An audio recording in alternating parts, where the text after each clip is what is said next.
বাজান শোনাতে চাই, কিন্তু অত্যন্ত দুঃখজনক বিষয়, আমি আপনাদের সকলের পায়ে হাত ধরে একটু দোয়া চাই। কিছুক্ষণ পূর্বে শুনেছি আমার বাবা মুমূর্ষ অবস্থায়, আমি চাওয়ার পূর্ব পর্যন্ত যেন আমার আব্বাকে আল্লাহ বাঁচিয়ে রাখেন। সকলে বলুন আমিন।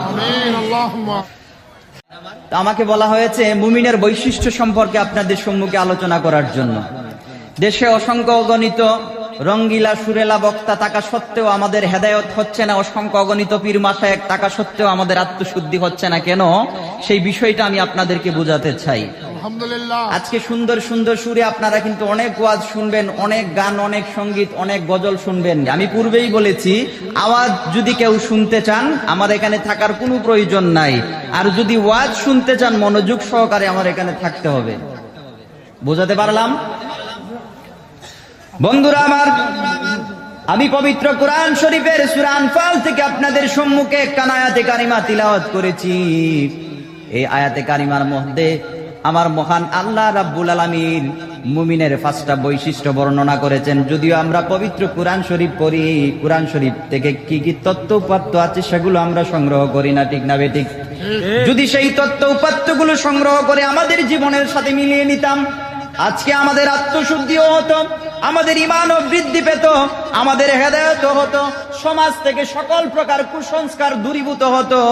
আজকে পবিত্র কোরআন থেকে, পবিত্র সুন্নাহ থেকে সরে যাওয়ার কারণে, কোরআন সুন্নাহ সঠিকভাবে না বুঝার কারণে আজকে আমরা আত্মশুদ্ধি থেকে, হেদায়েত থেকে, ভালো পথ থেকে সরে গিয়ে আমরা মন্দের পথে ধাবিত হচ্ছি, ঠিক না বেঠিক?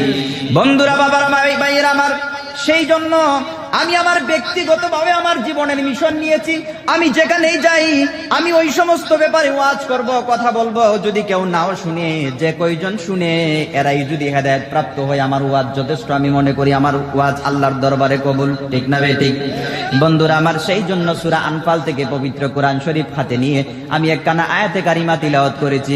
এই আয়াতে কারিমার মধ্যে মহান আল্লাহ রাব্বুল আলামিন মুমিনের 5টা বৈশিষ্ট্য বর্ণনা করেছেন। তারপরে পরবর্তী আয়াতের মধ্যে কোন মুমিনের যদি 5টা বৈশিষ্ট্য অর্জিত হয়, মহান আল্লাহ রাব্বুল আলামিন 3টা পুরস্কার দিয়ে থাকেন।